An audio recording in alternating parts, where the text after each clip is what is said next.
Ici, nous sommes au centre Novillon, nous avons des bungalows, il y a certains qui sont hébergés ici, mais nous avons également notre annexe, il y a d'autres qui sont hébergés à l'annexe, voilà. C'est parti pour 5 jours d'ateliers d'échange pour des leviers d'émancipation des femmes rurales en Afrique. C'est le centre Novillon de Grand Popo qui accueille cet atelier. En effet, cet atelier, dont le top a été donné ce lundi 13 octobre 2025, vise à mettre en avant la question du genre, de l'émancipation des femmes rurales africaines. Depuis une dizaine d'années, la plateforme Souveraineté Alimentaire organise des ateliers sur des thématiques qui sont liées à la souveraineté alimentaire, la promotion des produits locaux, les semences paysannes, etc. Et ce sont à chaque fois des thématiques où on se rend compte que les femmes sont au centre de ces activités-là. Sans les femmes, on ne peut pas avoir de transformation alimentaire. Voilà. Et donc l'idée de cet atelier, c'est de enfin mettre en avant la question du genre et la question de l'émancipation des femmes rurales africaines et de voir comment permettrait l'émancipation de ces femmes à travers les échanges d'expériences, etc. On pourrait leur permettre d'avancer encore dans cette voie-là. Pour y arriver, plusieurs modules de cours ainsi que la mise en place de la plateforme de souveraineté alimentaire sont prévus. Alors, la plateforme, c'est un réseau d'organisations à la fois basé en Suisse et dans le Sud, principalement en Afrique. Donc c'est une plateforme de partage des savoirs, de capitalisation d'expérience qui met vraiment le focus sur la souveraineté alimentaire, d'où son nom, plateforme de souveraineté alimentaire.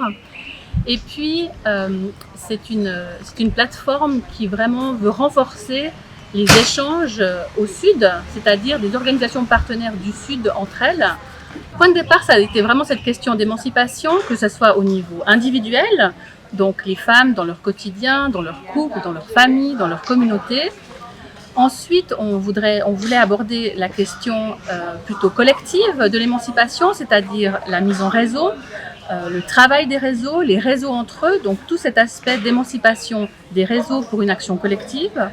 Le troisième niveau, c'était plus un niveau politique, avec des réseaux entre eux, des organisations entre elles qui travaillent au plaidoyer, donc qui portent un plaidoyer en faveur de la souveraineté alimentaire et puis de l'agroécologie. Prenant part à cet atelier, quelques participantes venues des pays d'Afrique révèlent l'intérêt de cette initiative. Cet atelier constitue une grosse opportunité où les savoirs divers qui viennent de ces différents pays-là se retrouvent, convergent ensemble et se partagent afin de construire les réseaux féminins pour pouvoir davantage améliorer les droits des femmes par rapport aux facteurs de production, sont particulièrement de la femme rurale, qui est d'ailleurs célébrée cette semaine, en matière d'accès aux droits, en matière de contrôle des ressources.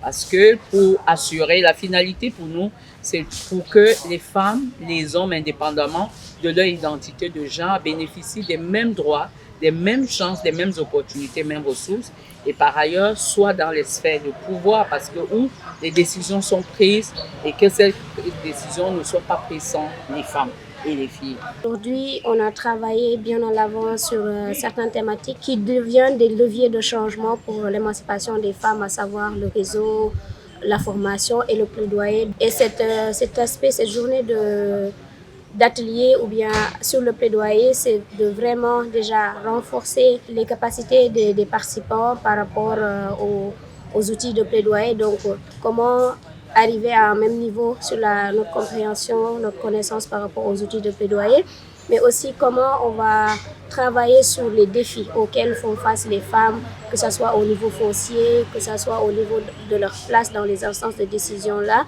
On va devoir travailler sur des travaux de groupe qui nous permettront de questionner certains blocages, certaines choses, qui nous permettront vraiment à la fin de l'atelier de vraiment trouver des leviers, des moyens et des voies ensemble avec tous les acteurs pour pouvoir apporter le changement. L'atelier va connaître son épilogue le vendredi prochain et regroupe environ 31 femmes transformatrices et 10 hommes. Et tout ça, on dit merci à Théréo, merci à la MGC et merci à Fédévacances. Merci.